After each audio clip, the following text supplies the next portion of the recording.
Joy of learning ফেস্টিভ্যালের পুরস্কার প্রদান অনুষ্ঠানে মায়েরা পুরস্কৃত করছেন আমাদের ছাত্রছাত্রীদেরকে।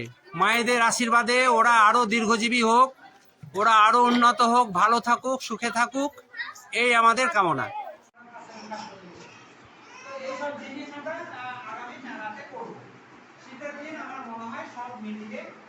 হস্তশিল্প, পঠন পাঠন, তারপরে হচ্ছে মেলা, রেজাল্ট আউট, তারপরে বিশেষ সম্মাননা জানানো, ওই যে শিক্ষাসেবী, আদর্শ মা, সমাজসেবী, এরকম যে সম্মান দেওয়া, সার্টিফিকেট দেওয়া, সব এখানকার স্বয়ম্বর গোষ্ঠীর সদস্যদেরকে এবং এলাকার সাধারণ মানুষকেও তাদের মধ্যে মাশরুম চাষ সম্বন্ধে প্রযুক্তিগত শিক্ষা দেওয়ার জন্য এবং এই এলাকায় বিশেষ চাহিদা সম্পন্ন এবং আর্থিকভাবে পিছিয়ে পড়া মানুষদেরকে বিভিন্নভাবে সহায়তা প্রদান করার লক্ষ্যে যে অনুষ্ঠানের আয়োজন করা হয়েছে, সেই অনুষ্ঠানে আমাদের এখানে উপস্থিত আছেন জেলা প্রকল্প আধিকারিক মাননীয়া অনন্যা ঘোষ মহাশয়া। উনি শুধু জেলা প্রকল্প আধিকারিক শিক্ষা নন, সেই সঙ্গে উনি ওসি মিড ডে মিলটাও সারা পশ্চিমবঙ্গ জেলা দেখেন। ওনার অনেক আন্তরিকতা আছে বলেই আজকে ছুটির দিনে এই একটা অনুষ্ঠানে আপনাদের সামনে আসার মতো মানসিকতা পোষণ করেছে, তার জন্য ধন্যবাদ জানাই।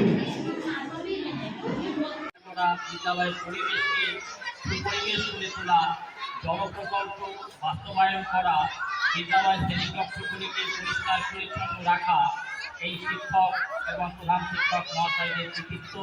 কারণ আমরা জানি, আমরা যে গ্রামের ছেলে, যে পরিবারের ছেলে, যে ঘর থেকে উঠে এসেছি, আমরা বেশিরভাগই হচ্ছি খেটে খাওয়া মানুষের ঘরের ছেলে, আমরা চাষি পরিবারের ছেলে, কৃষক পরিবারের ছেলে।